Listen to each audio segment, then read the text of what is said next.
To create a custom gradient in Canva, first select the element you want to modify, click the color tool in the toolbar. You can choose a preset gradient from the default options, or create your own by clicking the plus sign under Document Colors and selecting the Gradient tab. Customize your gradient by clicking on each color stop to choose your colors. Add more color stops for multicolor gradients and adjust the style between linear and circular options.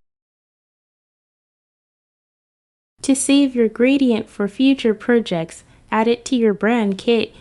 Click to add a new color in the palette section and select the Gradient tab to recreate your custom gradient. Once saved, it will be available in your brand colors for all future designs.